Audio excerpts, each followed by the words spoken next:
All right, so like we were saying, multiplying fractions, you should breathe a huge sigh of relief now because it's so much easier than adding or subtracting. Mm-hmm. Please make sure though just to jot these quick little steps in your notebook so you Yes. have them down just in case you forget. There's only three. Yeah, and they're simple. Mm-hmm. So, step one is you just multiply the numerators. So the example here, you'll notice 2/5 times 3/4, the numerators are in green because you're just multiplying across. 2 times 3 equals 6. Then step two, you multiply the denominators. So once again, the denominators now are in green if you can tell that. 5 times 4 equals 20. So now we have our answer already, 6/20. Mm-hmm. Now, we are going to talk a little bit about simplifying. If you can, reduce the fraction if necessary. And in this case, our 6/20. Some of you might realize, ooh, that's an even number. I can divide both 6 and 20 by 2. So we can divide both of those and get 3/10. Mm-hmm. So we're just simplifying.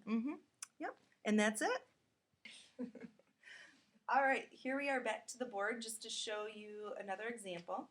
I'm going to walk you through this, so just pay close attention. Don't worry about jotting anything in your notes. So looking here, we're going to multiply 5/24 times 6/25. And step one, from what I remember, is multiply the numerators. So I'm going to look here and see that 5 times 6 equals 30. And now step two is all about multiplying the denominators. So looking here, ooh, I have 24 times 25. I don't know about you, but that seems really, really big. I'm going to go back a step and just show you how sometimes what you can do is simplify even before you start multiplying here so you don't have to deal with such big numbers. So let me just erase this a minute. And if you remember from when we learned about butterfly method, what we did was we used this X and we thought about the butterfly's wings over here. You can still look diagonal and see about any common factors. When I see 5 and 25, right away I think about 5 and how I can make these numbers smaller by dividing both of these numbers by 5. 5 divided by 5 equals 1. 25 divided by 5 equals 5. I don't know about you, but these seem much smaller, easier to deal with. I can do the same thing over here. I can make my other wings going across here, and this time I just want to simplify again. And so if you're really good at your math facts, some of you might think, ooh, both of these numbers can be divided by 6. So another thing you could do is think about just even numbers to break it up. But anyway, I'm going to deal with 6's here because that'll be super easy then. So 6 divided by 6, since it's a common factor, would be 1. 24 divided by 6 would equal 4. Ooh, nice. So now we just have 1 times 1 equals 1. And then 4 times 5 equals 20. Since I already simplified, I don't have to worry about that now. Okay, so now you get a chance to try and solve this one on your own, and then I will come back and show you how to do it. But remember what Mrs. Van Dam said about trying to simplify it before you multiply, because you can see these denominators are pretty big again. So pause, try it, and I will come on back and show you what to do.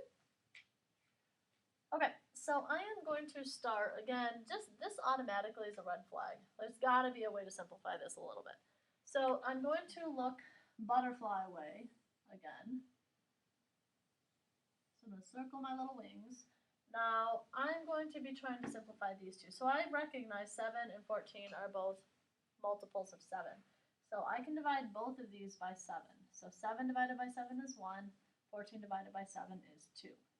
Same thing here, 20 and 5. I know that they're both multiples of 5. So I can divide 5 by 5 and get 1.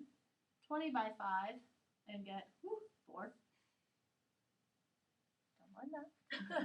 And then I can just multiply straight across. We can go on to now step 1. So step 1 was multiply the numerators. 1 times 1 is 1. Step 2, multiply the denominators. 4 times 2 is 8. Step 3 was simplify. We sort of move that to the beginning. So we're still doing that step. We're just doing it at the beginning instead of the end. Otherwise, we would have ended up with a really, really big number. So that is your other one, and now you're going to get a chance to try a couple on your own.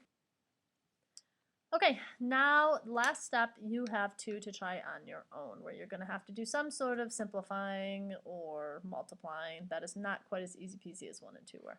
So first one, I'm not going to read it to you. Y'all can read it yourself. And then number 4, just be careful on number 4 because you've got a whole number. So remember what we have to do to a whole number before you can multiply it as a fraction. So try those, and then we'll be checking for 1, 2, 3, and 4 tomorrow in class along with your guiding questions. Good luck. See ya then.